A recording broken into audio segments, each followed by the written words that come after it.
So then everybody, welcome back to the channel. If you are new around here, kindly click that like button and subscribe. I mean, why not? It's free to do so, and you support independent filmmakers like myself to bring you the content you love and enjoy. Today I present to you extra footage from Bridgewater, and if you've not already checked out my live coverage from that day, I will link it here. So I advise you, everybody, to go and watch that stream at your own time. Obviously, I know it's going to be long. I know everyone's going to not have 8 hours to spare, but you will see content in that stream that you won't see in this video. This video will only show you content that live stream wouldn't show you. Now, a bit of a rookie mistake on my behalf here is when the reenactors came on for the second time, I should have recorded it myself. Nick recorded it, and I should have trusted my instinct about me recording it, and then Nick just have the live stream camera showing you around the site. So that was a bit of an error on my behalf anyway. But as far as I'm concerned, viewers, you know, you can really try, can't you? So I thought for the benefit of the doubt, I'll let Nick try at least. And yeah, it didn't really go that well. But, you know, if you're not really into videography, you ain't gonna up your skills, are you? So practice makes perfect, isn't it? And I didn't have really good hand coordination. I mean, on the first half, everybody, you know, because I think I was concentrating on the live stream camera and the second camera. Now that doesn't help at all because you can only concentrate on one thing at a time. Now with me, I don't want to disappoint my live audience, so I think my concentration was up and down, if you know what I mean. Like it was like the phone camera, then it was that camera, and then my coordination just was way out of balance. It was just like this, you know. So I felt really bad that I recorded it in such a shit quality, you know, because you know I know how to film viewers. You know, I've been filming content for years, so that was just a bad state of affairs really for me. But yeah, that was only that little section of reviews. Every bit of the content after that was recorded properly, so I'm hoping you can give me some benefit of the doubt there. And I apologise for the disappointment if you expect 100% pure viewing experience quality. I apologise for that at the very least. So yeah, let's get to it.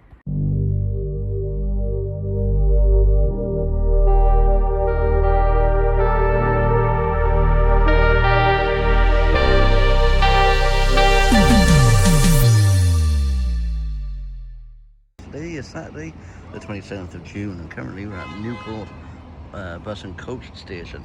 We're waiting for the 7:10 a.m. service to take us to Bristol, and it's coming right about now. Here we go. So we'll see everybody when we get into Bristol.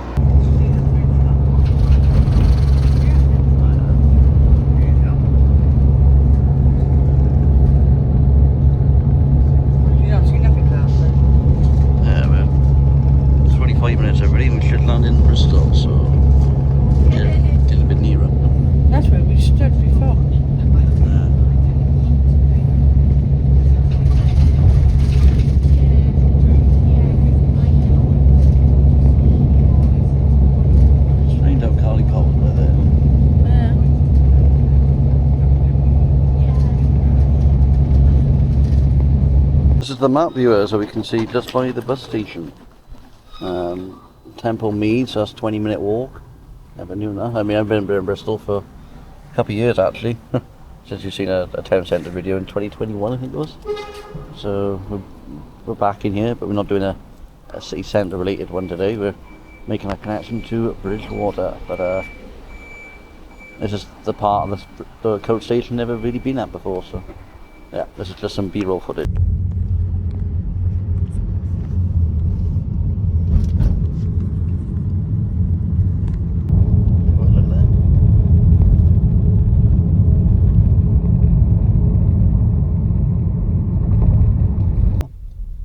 Thank you. Oh, for you, it'll be alright actually, yeah. Yeah, by you, because you're going to have to go in for parking then. Oh, unless you do it, huh? Oh. Oops. Oh. Taxi to drop only. Okay, mate. Thank you.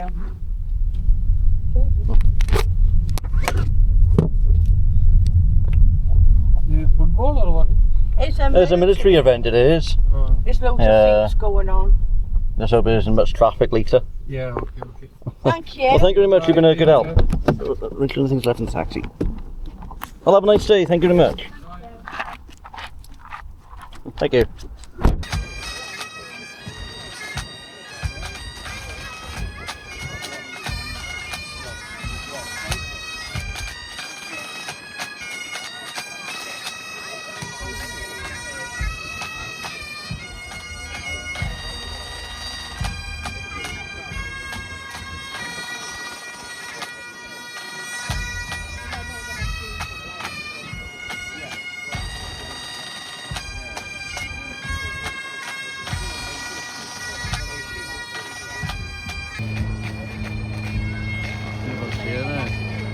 while to find it.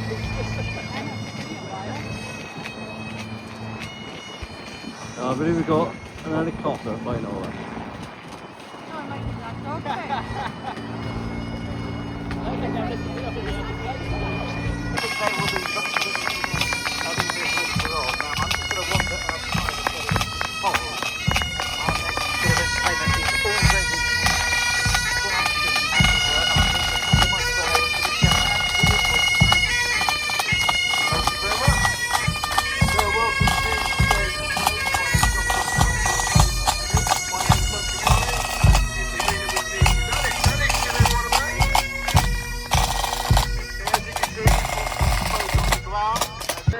Purely for the jump master to work out exactly where they need to be in order to land in the arena today. We've got 3 guys jumping, 4 years with the Red Devils parachute team.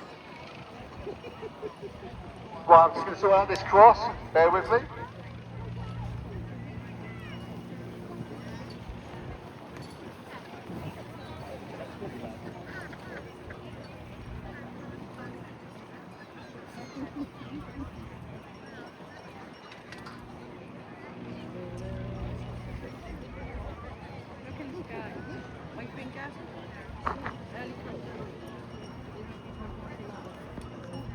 Sorry, Alex, don't move. Where? You have to show me now. I can't, you know, where? Okay then, so the aircraft came over, it did its wind drift indicator run. At the minute what it's doing now, it's going up to its jump altitude. So for today, hopefully they'll get the fall, which is about between 4,000 to 5,000 feet. So with the 3 guys jumping today, what they're doing now in the aircraft is doing some final checks. Of these final checks, they're just checking each other's equipment. It's all packed away obviously, but they're just checking to see the pins are in, because you don't want that pin to be loose. And then also checking the computer that's at the back of the parachute, that's also activated. So the sports parachutes that we jump, they do have a computer inside, and that computer there is to release the parachute if no one opens it below 1,500 feet. And that is a legal obligation in the UK to jump with one of those devices. Each of the parachutes that they have on their back, that is a pack that contains 2 parachutes. We have a red, white and black parachute, that's our main parachute. Then there's also a white parachute, and that is the reserve. I have had I've had the opportunity a couple of times to jump with my reserve parachute. So it's only deployed when you end up with trouble, and that tends to be, in our job, broken lines.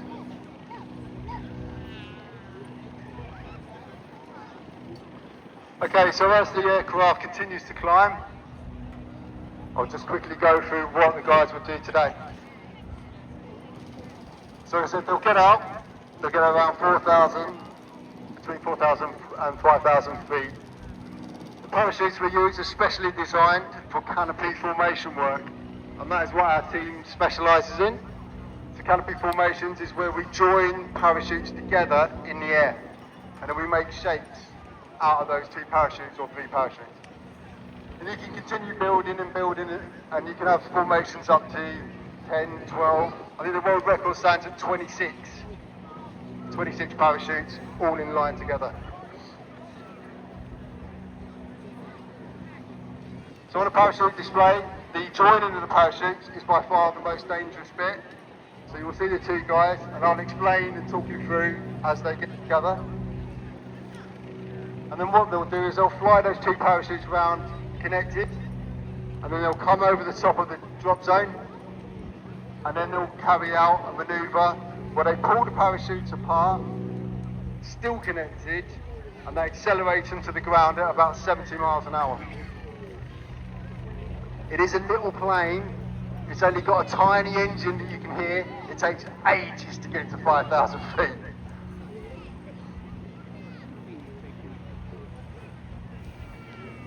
So quick show of hands, anyone here who's done a parachute jump before? Yes, you over there, well done, well done. So if anyone, I mean, I'm sure that guy over there can tell you how good it is, but if you do want to do, oh, you done a parachute jump as well? Yes, excellent. So for anyone who wants to parachute in the UK, there's various ways of doing it, but the quickest way and easiest way to do a skydive is to get on the front of someone, and that's called a tandem parachute jump. There's about 15 to 20 drop zones around the UK. There's one not far from here actually, where you can go and try out skydiving. It's a great way to kind of introduce you to the sport, do a tandem skydive, either do that for charity, or just pay to do it for fun. Get that experience and then see if it's something you want to continue doing. Some people say it's the best thing they've ever done. Yeah, I mean, I got the bug straight away, and then once you do it that way, there's then various ways of getting qualification and being able to skydive. The guys who are jumping today have got thousands of jumps between them. So the most experienced, Ed Blakey, who's jumping today, has got over 10,000 jumps. Then there's TJ with 5,000. And then the least experienced member of the team today, Lee, who's got over 1,000 jumps. Oh, I've lost the plane. So as it continues to go around and climb up to altitude, like I said, they do various checks just to make sure everything's together. When the plane comes over, it will literally sort of come over the top of the cross, probably travel a little bit further, and the guys will be getting out over the car park. They won't reach the M5, hopefully. And then once they get out, they'll then get into a holding spot, and that's where they do all their air work, as we call it. Once they get down to an altitude of around about 1,000 to 1,500 feet, they'll leave the working area, and then they'll make their way in to start their landing pattern. The parachutes that we fly act very much like an aircraft's wing. So it's a straight parachute, like rectangular, and the way that it works is that you've got toggles on either side, and those toggles deform the back of the parachute. So just like with an aircraft, so anyone who's gone on holiday, if you get the chance to sit by the window and see the wings, you'll see when it's coming in to land, the wings completely deform, and you actually see like an air brake in action when it comes to land. And that's exactly what the guys are doing under their parachutes in order to land them and get that tippy-toe landing that you like to see. So the cross that's out in the arena, a lot of people think that's a target for the parachutes to land on. It's not. It's just there to tell the plane that the arena is clear and it's ready for them to jump. But they will attempt to land on it, and for those who do touch it, give them a big round of applause. It builds their confidence, please.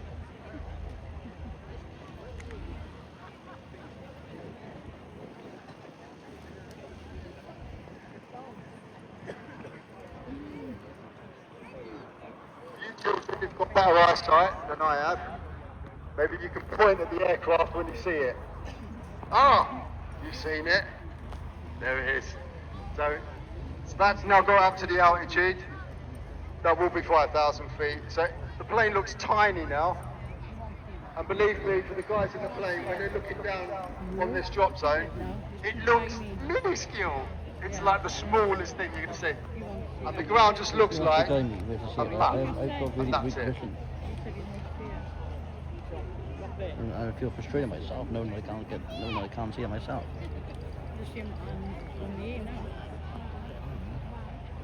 No, but I just feel frustrated myself, knowing that I can't see it myself. So the guys will also be jumping with a flag today from the parachute regiment. Because most of us who are on the team are ex-parachute regiment soldiers.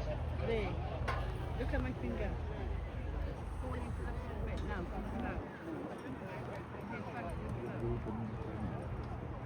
And the main canopy that Ed Blakey jumps and parachutes with is in the style of a Union Jack. So when they do the canopy formation work, it's always the one that leads, and so everyone knows when they first get out and quickly look around, you all have to get in line ready with that one guy, and so it's easier for there to be one parachute that's not the same colour as everyone else's, so they can quickly identify that parachute and all get to him.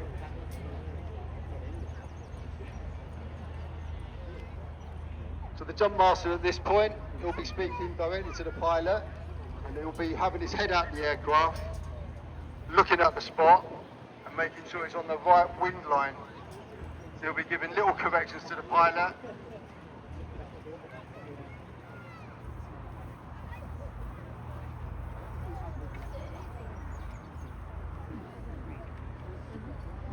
At this point, the pilot is still flying in at his maximum speed.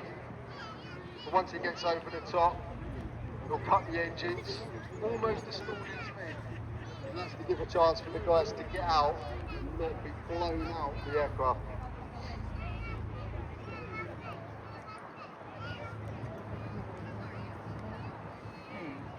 Which is a nice experience when you're doing parachute displays.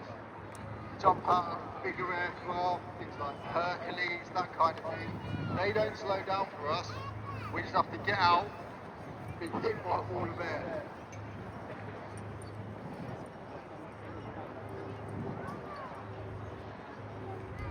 Okay, so at this point, three guys in the aircraft, although they've got thousands of jumps between them, they are now starting to get a little bit worried that they're getting out of a plane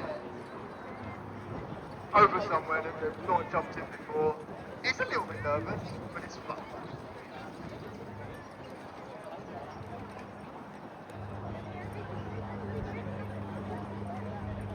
So what we're looking for, once they get out the aircraft, like I said, they'll deploy the parachute. Well, I saw it in the end. We're looking for what we call good canopies. These are three coloured canopies. The white canopy in the air, right in the chute, and that's deployed in reserve. Hi ladies and gentlemen, so there's the first one out. That's good canopy. Second one. How much by me? Above. And then the third one. There we go. Yeah, three good canopies. So what they'll do now, the guy that's furthest away from us, he's now going to turn into wind. The guy with the new jump canopy, he's going to fly it. He'll be on full speed, the other guy's on half brakes. He'll be doing about 20 miles an hour. He'll snap his parachute into the other guy's legs.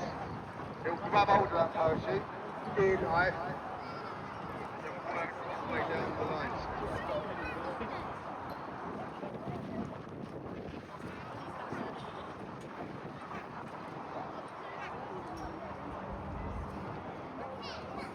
So there we go, there's the approach.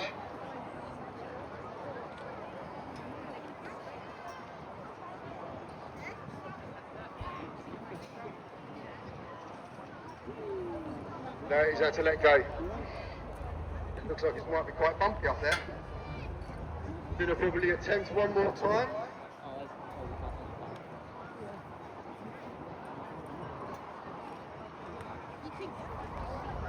So yeah, you can see the third guy there. He's deployed flag.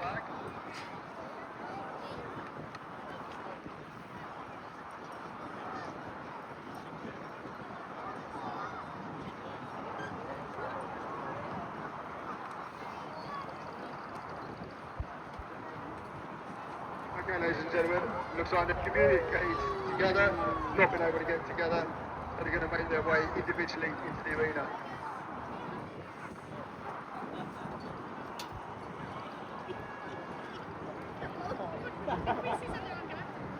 So like I explained before, you've got a left and right toggle. As you see the guy there with his new jump. He's doing like spinning in the air.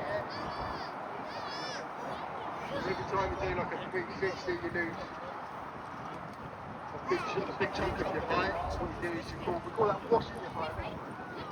Washing your height off, get to about fast speed, and then it'll start to approach the land into the arena. Alex, more smoke.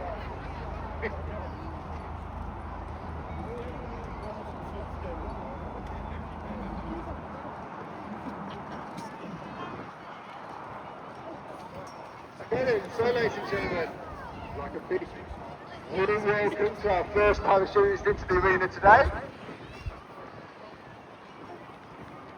Big round of applause, please, for Matt, the Jump Box Parachute Display Team.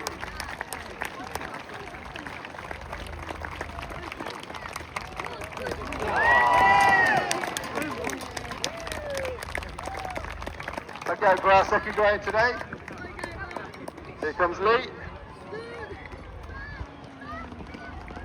Ladies and gentlemen, big round of applause please for Lee. Well done. There we are, ladies and gentlemen. There's our three guys safely into the arena. Okay, now big round of applause please for the Jump Box Parachute Display Team.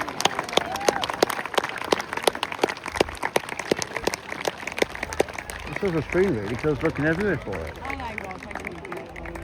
It's been an absolute pleasure. You've been a great crowd.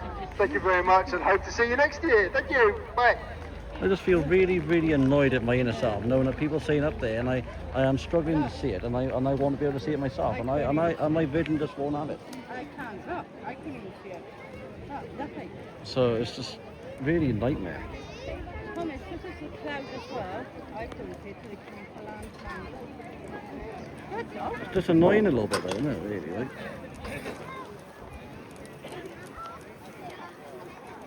I better go about smoke left behind.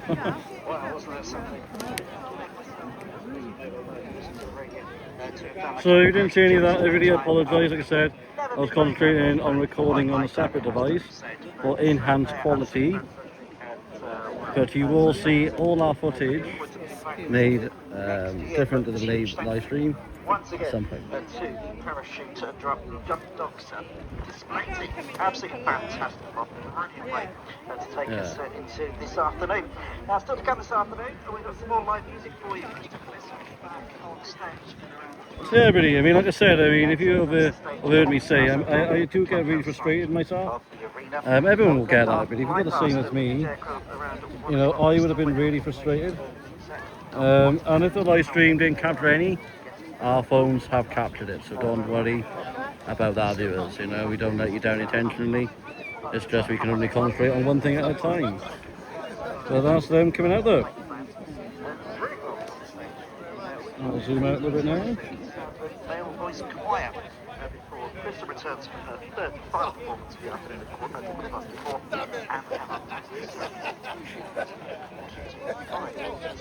So that's all coming up for you a little bit later on. So do please remember to wander around, have a look all the way around the field because there is loads of stuff tucked away and there's lots to see all the way.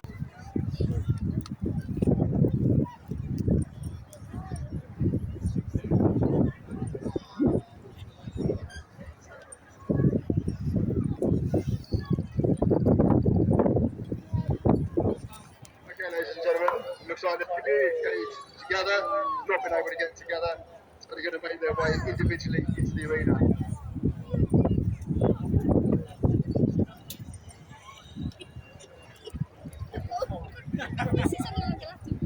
So like I explained before, you've got a left and right toggle. Right, as you see the guy there with the jump, he's doing like spinnies in the air. So every time you do like a 360, you lose a big chunk of your height. And what you do is you call that washing your height off. Washing this height off, get to around 1,000 feet, and then it'll start to approach the land into the arena. Alex, no smoke.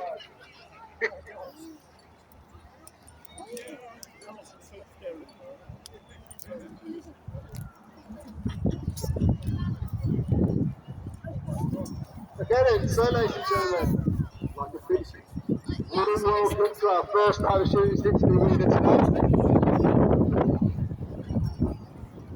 Big round of applause please for Matt, the Jump Box Parachute Display Team.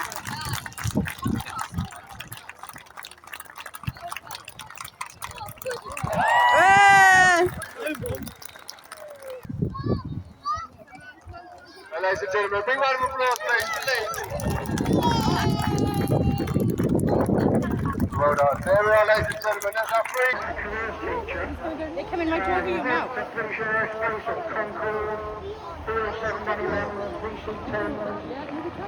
Tanker conversions, F111s, and it was Inspector Advised Wilson on DC-10. He's flown tornadoes in Dark Land, concrete flight crew instructor at Hilton, and he's also flown BA 146 and Boeing 737. And actually, it's a frontline Typhoon Squadron pilot at Lossiemouth. His name's Geraldine 43, I think it was. And of course the aircraft have all been restored since then. But that is some history. Personally, I don't think I'd want to be up there flying one of those. But these pilots do everything voluntarily for us. And I'd really like you to give them a big hand, although they can't hear you obviously, but please do give them a big hand. They're a fantastic bunch of people. Had been under the command of Lord Goring, who had been recently defeated at the Battle of Langport locally. So Thomas Fairfax and Parliament's new model army were besieging the town of Bridgewater, hoping to secure it to allow him to turn north to recapture Bath and Bristol. Siege lines had been set up around the town, and the new model army was commencing the use of large quantities of heavy artillery to try and reduce the defences of the town. Now, throughout the siege, it would be wrong to think that both sides were entirely static in their defensive and offensive postures. There were a number of raids, counter-raids, active moves to try and capture or secure fodder for horses or food for men from the surrounding area. And the action you're about to see centres on a conjectural royalist attempt to break through exterior parliamentary picket lines using deception, surprise and aggressive infantry tactics. The purpose of their attack is to spike the parliamentarian guns, and in doing so buy precious time for the defenders of Bridgewater. Now if you imagine Bridgewater as it is on the eastern end of our display field, you can see that the road towards the town is guarded by a number of soldiers from the new model army, a picket defending the approaches to the town. And the they have placed a defensive obstacle in place on either side of the road. These things are called chevaux de frise, or Frisian horses, and they're portable barriers fitted with projecting wooden spikes, and they're designed to stop cavalry action and potentially channel attacking infantry into narrower assault zones. Now, these sort of obstacles became increasingly common during the civil wars, particularly during sieges and the attempts to force field fortifications. The musketeers in the parliamentary picket appear pretty relaxed, mostly standing around or playing cards or perhaps eating. But there are two men actually on guard at attention at the entrance to the protected area. And these two men are both pretty alert, and hopefully they're not going to be taken by surprise by anything that's about to happen over the next few minutes.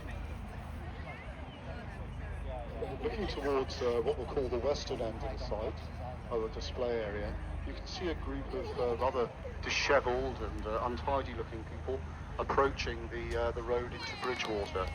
Now these could well be poor people dispossessed by the fighting that's been taking place across England for the last 3 years, and certainly the local siege would have brought great hardship to the local population.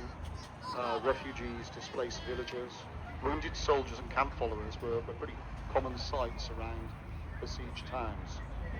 These fellows appear to be pretty much beggars, dressed in crude woolen blankets and dragging what looks to be perhaps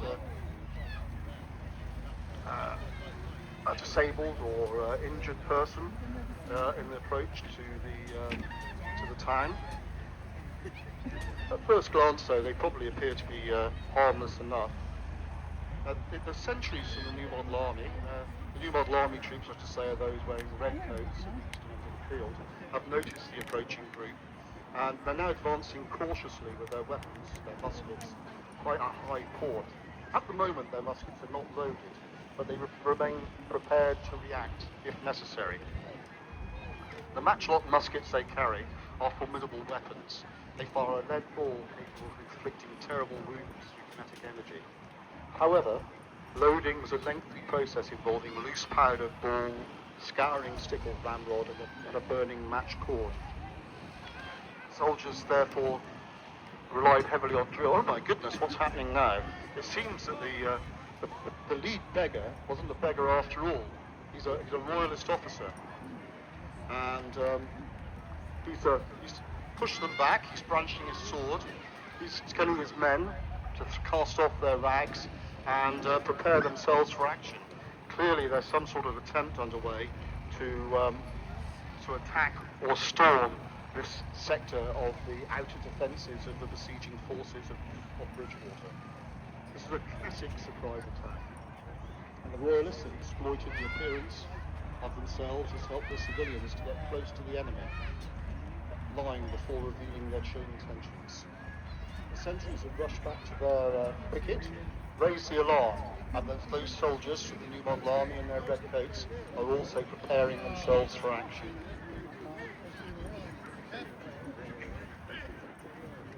As you can see, the muskets, whilst they are capable of inflicting great harm on the opposition, do take a while to load. So we're going to probably see in the first stages of this action, or confrontation between the two forces, some fairly simplistic but effective tactics from the period for ensuring he's got a number of both bodies are forming themselves into a number of ranks. As the New Model Army troops are now advancing from the safety of their defences, and they're going to, under the command of their officer, the man in black wearing the blue sash, fire the front rank of their musketeers towards the enemy, ready for a battle.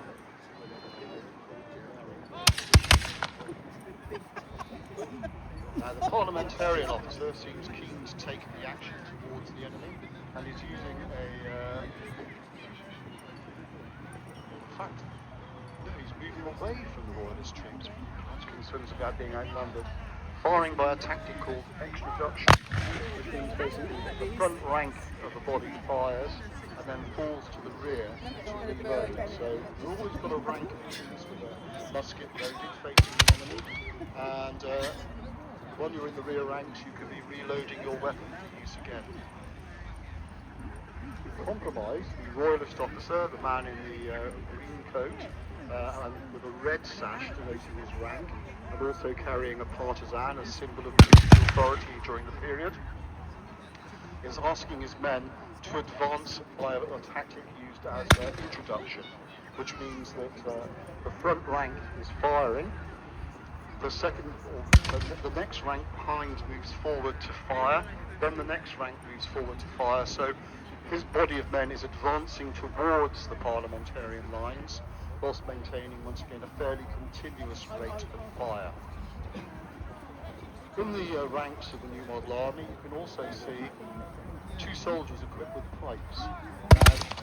The period of the British Civil Wars, which is what the book is depicting today, was one of great military change and evolution. Musketry and gunpowder was becoming the dominant arm on the battlefield. But one thing musketeers didn't have until they were invented in 1680 at Bayonne in France was a bayonet. So whilst they were reloading, they were very vulnerable to fast-moving cavalry attack. So the pikeman, equipped with a 16-foot spear, still had a strong purpose to it, able to protect the body of musketeers against cavalry whilst they were reloading in the event of cavalry entering the area. In fact, the pikemen were still capable of engaging with their pikes as well, at what was known as push and pike, and that was still a tactic that was used in the later stages of military engagement. Yeah, well, they would put them all in if they were actually trying to kill somebody. You can see that time the muskets are fired, there are clouds of black smoke emerging from the barrels. And you can imagine that each of these bodies of men was in fact perhaps 150 strong, 6 ranks of 25 firing by introduction. So the amount of gunpowder smoke on the battlefield was quite overpowering, and visibility would be much restricted during the battlefield. Also making command and control quite difficult. Whilst there aren't any here today, drums were very important during the period as a way of giving orders by different drum beats. You can see the royalist foot starting to press forward and continuing to advance on the parliamentarian line. And the parliamentary forces have seemed to be retiring slightly towards their field defences, continuing to use the firing by extraduction method of fire.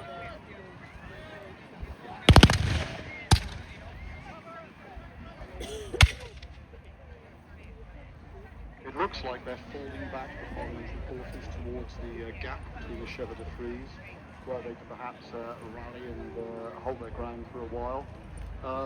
Well-trained troops, as many of the soldiers of the Civil War were by this stage, after 3 years of military conflict, were capable of some modern complex military maneuvers. Nothing perhaps as complex as those used by the armed forces today, but real books at the time gave officers and men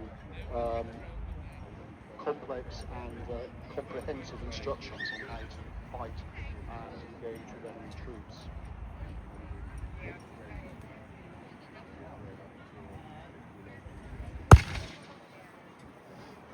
We can probably expect to see, as the troops get closer to each other, both sides' commanding officers, will attempt to vie for local superiority, perhaps by asking their men to fire volleys rather than continuing to fire by introduction.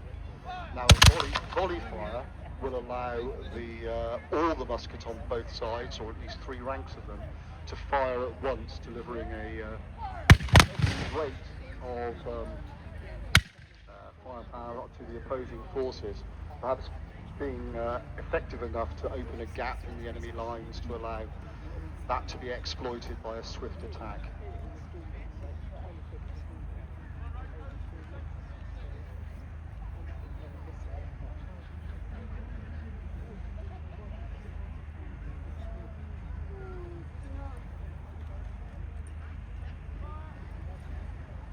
One thing you will notice until the troops get to this sort of range is that the muskets are not particularly accurate.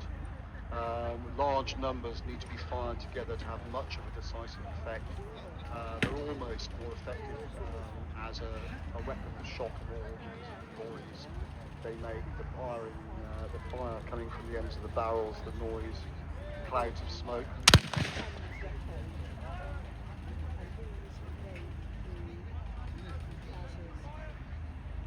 It now seems likely that because the bodies of troops have come so close to each other, that some sort of hand-to-hand combat may be imminent.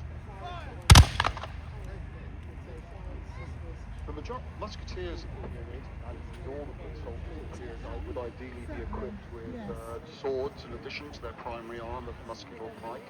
However, these tended to be of quite low quality. And, the common soldiers on both sides were unlikely to receive much training in the art of fencing.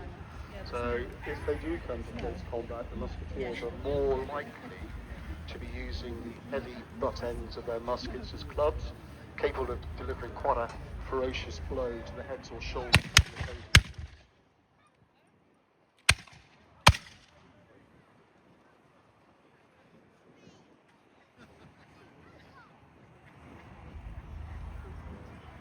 You should remember that hand-to-hand combat takes place during the period of the Civil Wars, 150 years after the battles of the Wars of the Roses.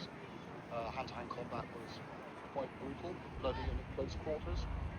So if it takes place, it will probably be short and decisive.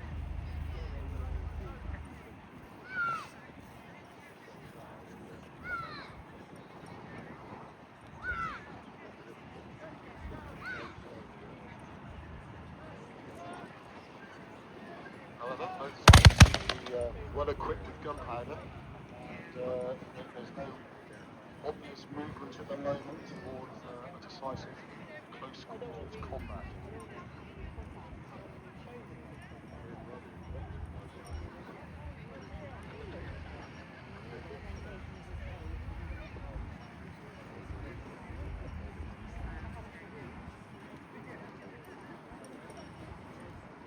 It looks now as if the parliamentary troops are preparing for action. They have their muskets clubbed, and their officer is offering some words of encouragement to his men.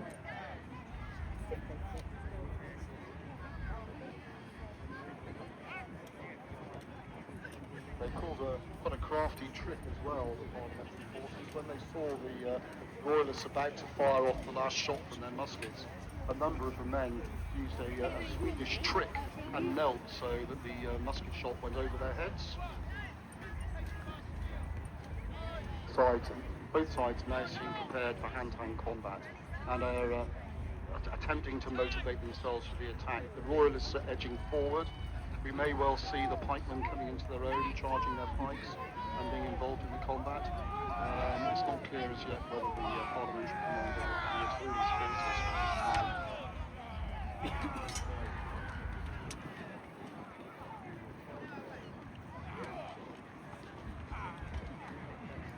You can see the flash of swords and the movement of the musket butts as both sides engage.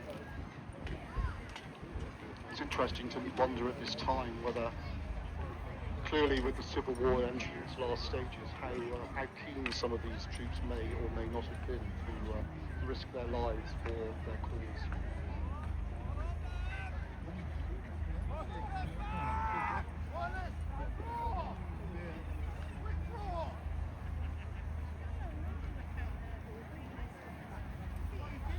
The royalists seem to be retiring back to their original start lines, and the parliamentarians are also pulling back and reorganising themselves.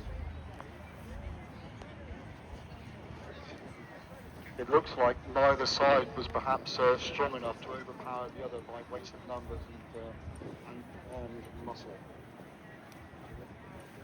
Indeed, it looks as if both groups of musketeers are recharging their muskets with what remains of their powder.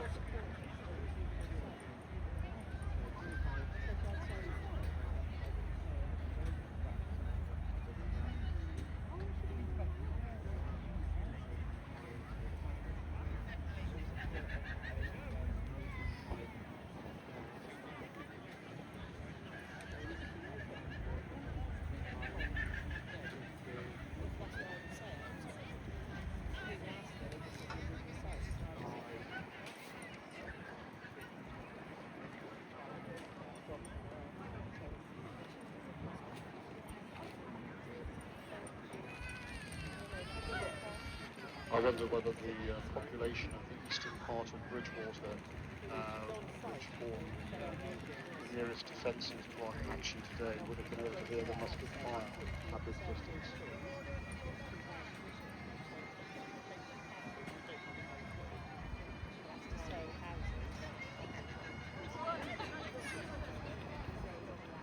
Both bodies have reformed. The Parliament with its pikemen has looked traditional in a battalion in the centre of the line with the shot, and the royalists once again in 2 to 3 ranks of musketeers. Both sides seem to be using volley fire in an effort to overwhelm the opponents by weight of fire.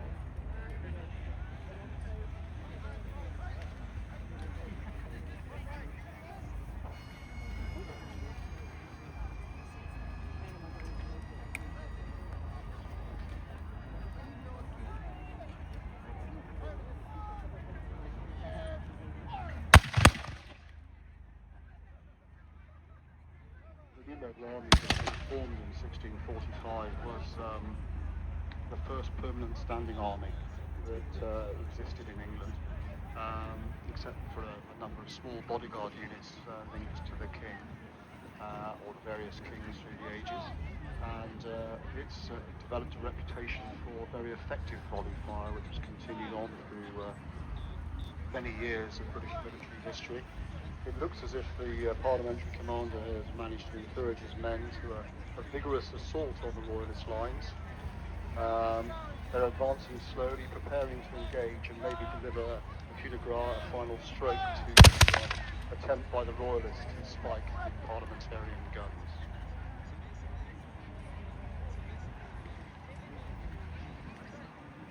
Royalists do, however, continue to put on a good show and a brave display. It'll be interesting to see which side, through greater morale and ability to withstand the other side's musket fire, will hold its nerve the longest and win the day.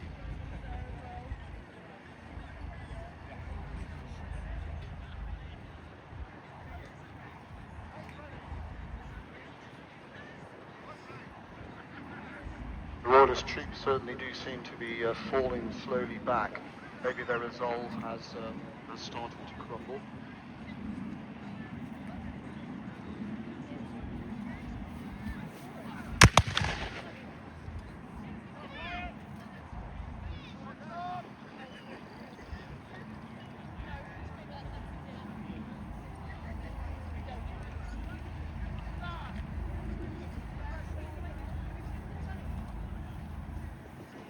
Model army continues to press forward.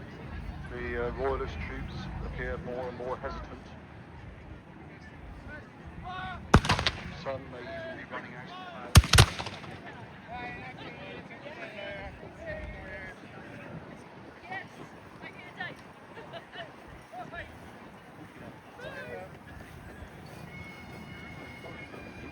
Each soldier would have probably only carried 15 shots. So if an action wasn't decisive in those number of shots or violence by the individual, there's very little a musketeer could do except use butt or sword to defend himself on the field of battle.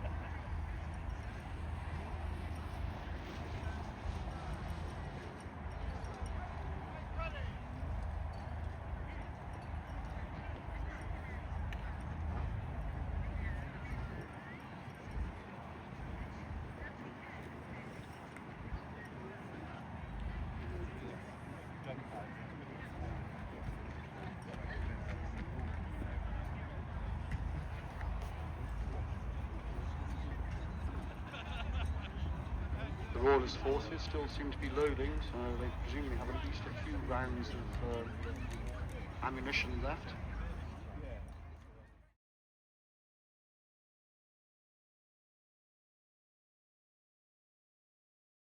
The kill, if you'll pardon the pun.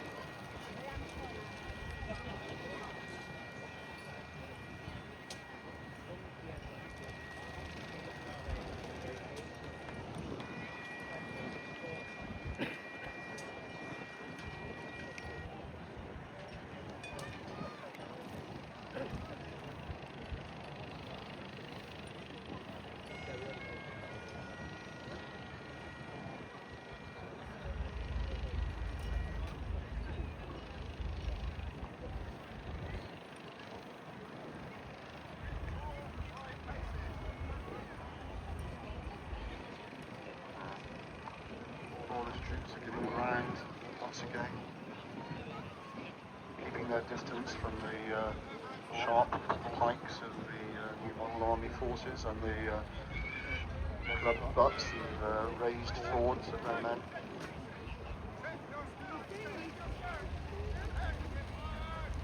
All civil wars are very unpleasant, and but by this time, during the first civil war in this country, military action had been taking place for 3 years, and the population, in addition to the fighting forces, had suffered great privations at the hands of the various campaigning armies.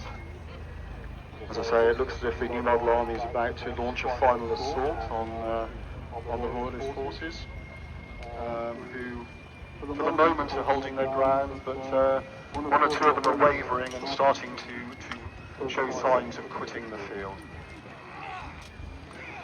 If they do depart this area, their fate may still be uncertain, because even though the New Model Army is mostly involved in the siege of Bridgewater at this time, the local bands of what were called clubmen had been formed by the civil population, and they would fight both sides to try and protect their crops and possessions from the marauding armies.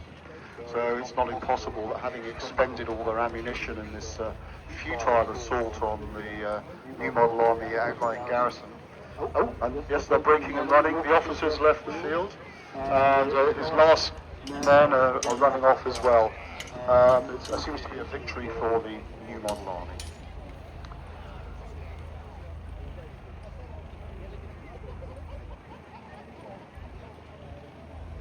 Well, thank you for watching this morning's display by members of the Sealed Not Limited. Hopefully, I will, before the casualties are restored to life, to take part in further events during the day. I'd like to thank them for taking part in this morning's show. I'd like to thank those people who are on our Living History encampment for their activities today. Hopefully you'll be able to visit the campsite, and perhaps if for those of you who are still watching the show, if I could persuade you to maybe give a couple of claps or a round of applause to encourage the lingering dead soldiers to return to life and return to their campsite for the rest of the morning. As I say, thank you to all of them, and thank you to all of you for watching the show this morning. Do please come and see the encampment, handle some of the equipment, speak to some of the soldiers and others who are here today. And if you've enjoyed the event this morning, and we'll probably be doing something very similar this afternoon if you're still here, the Sealed Knot will be putting on a larger skirmish at Langport in a couple of weeks' time, over the weekend of the 18th and 19th of July. So if you fancy a day out, by all means do go along to watch that event as well. We hope to see you there. Thank you all for joining us today, and do please enjoy the rest of the festival. And thank you to the British Legion for inviting us along today to take part in the Armed Forces Day.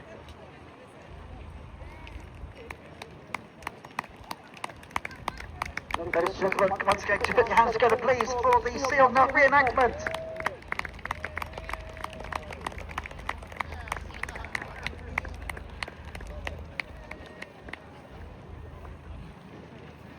They will be back with us back out in the arena around about 1:30, so you'll get another chance to see all the good bits and pieces going on with them a little bit later on. Now, I've still got loads of bits and pieces to come for you today. On the way in about 10 minutes or so will be the Liverpool pipe band. Now, if you missed them last year, they were absolutely brilliant, and they were absolutely fantastic. Really looking forward to seeing them again. And they will be back with us, and they will be performing in the arena in around about 10 minutes' time. Also, Christopher Bliss will be back on stage as well. 13 in between, we are hoping to get the parachute jump dogs coming in. They'll be landing in the arena this year, so that's why we've made the arena a little bit bigger.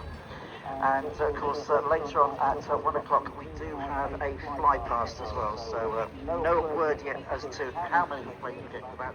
But as soon as we know, we will let you know. In the meantime, though, a little bit of music while we wait for the Liverpool pipe band.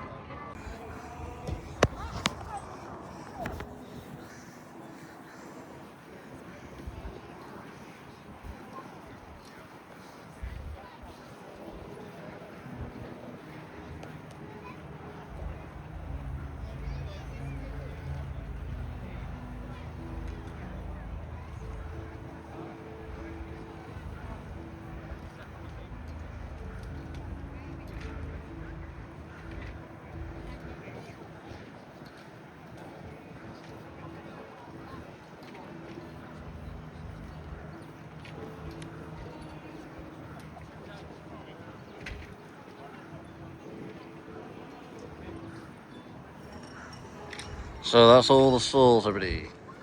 do one last time.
Ladies and gentlemen, that's...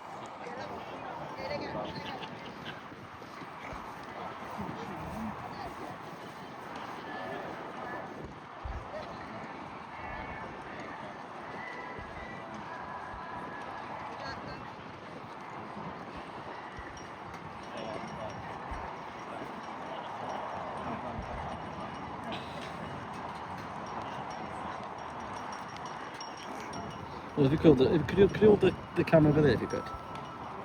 Oh. You need to hold it like there. Look, this is it. Look. That's what Rachel probably going. Yeah, if you hold it there now, it was like that.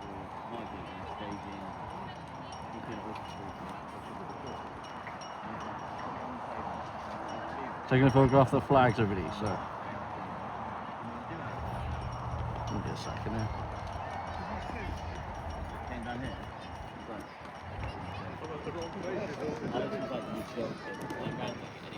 Ryan was after, he was like, I know how much you hate these things. I was like, Take one last lap.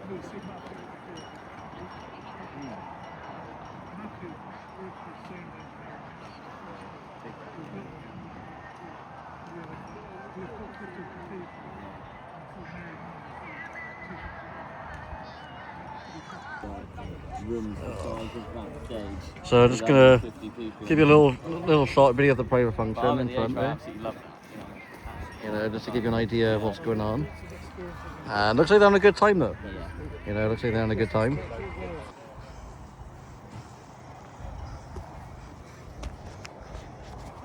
Oh, what happened to the camera there?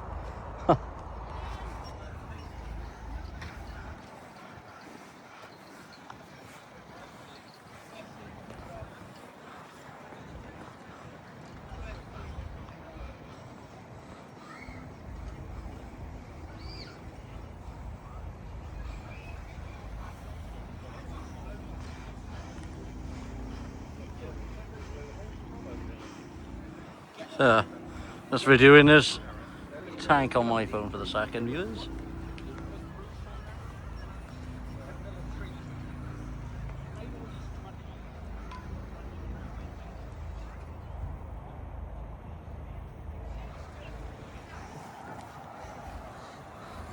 So I'll pick it back up on the live stream camera in a moment.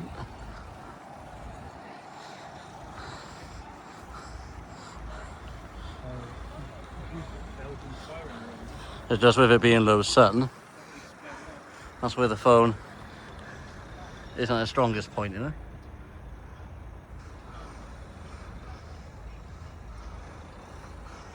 So...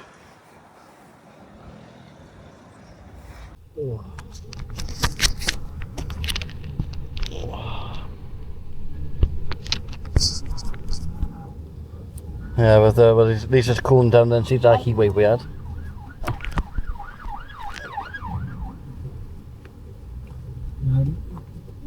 Yesterday, I believe the weather went down, but today it's become hot again. Oh, it's not even funny no more now though, is it? It's too No. hot. No, it was really hot. And we are not used to it. They keep saying abroad, but they are used to it. Yeah. That's the year-round temperature, it's not ours. Mm-hmm. When I was growing up, if it's 20, that was our summer. And the problem, the house in the UK, they don't have a conditioner. Exactly. So the fan, if you turn on the fan, it's still the whole air Circulating, is yeah. just, you know. And they put that foam in ours to make it like warm in the winter. Yeah. But they didn't realise in the summer it's holding heat, so it's like It is. really hot. It's like a cooker. You didn't think of that one. 2 days ago, I was sleeping inside the car. I turned on the conditioner inside the car. In front Well, of that's my a way house. of doing it. I can go sleep inside the home. And for me, if you're a driver, you've got to have your sleep as well, haven't you? Yeah. Otherwise you get a bit grumpy. No, that's the way to do it though, sleep in the car, I don't blame you. Really crazy board inside the house. And Go on, what we got to do, mind, you know. Yeah. And I'm living in the flat, and my flat is up. You know, the sun is exactly going inside the room. Yeah. So, Oh, nice. And they put the prices up on everything now, don't they? Yeah. Cool it down, because they make money off it. of course. What's your longest journey today then that you made?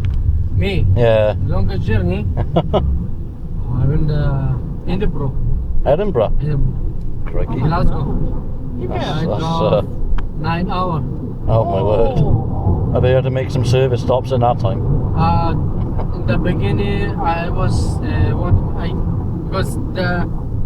when I was accepted job first time, I refused to do it Yeah. because I wasn't believing from Bristol to Edinburgh this is a real job. Because Yeah. no one happy to do it, and I called the company. I said, everything is alright with this job.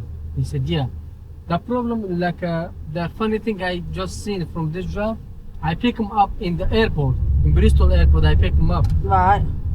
and I really surprised to be honest because. Like, Look, it's shocking you. Oh, that's how busy it is in the court surfing it. Well, we've done the walking anyway. We've done it. Well, you can buy tickets here. Yeah. You know that?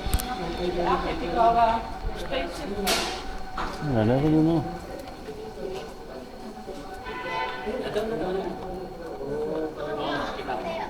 Well, it's still quite busy here.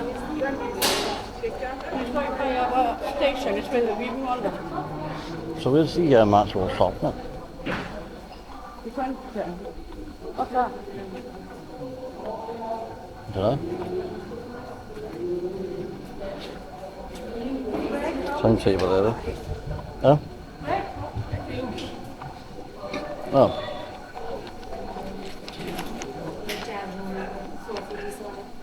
That's good timing. Well, that's a start, everybody. Greg's outside the bus terminal. I mean, that's something else.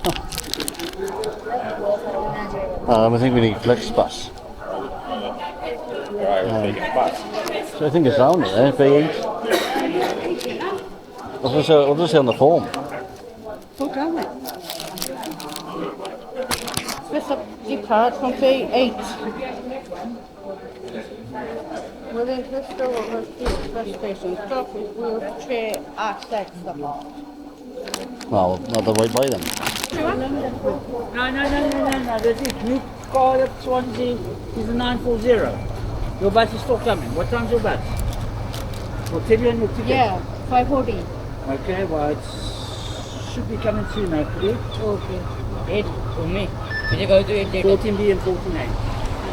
Thank you. 14. First time on the FlixBus. I don't even remember the numbers. See, that's it. Where? Oh, depends when we get turned off or not. 14, yeah. 16. We wait at the back. No, it's going to be lovely, this, isn't it? And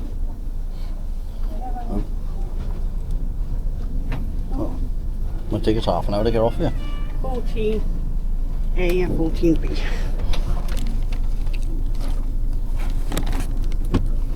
There, it says on there.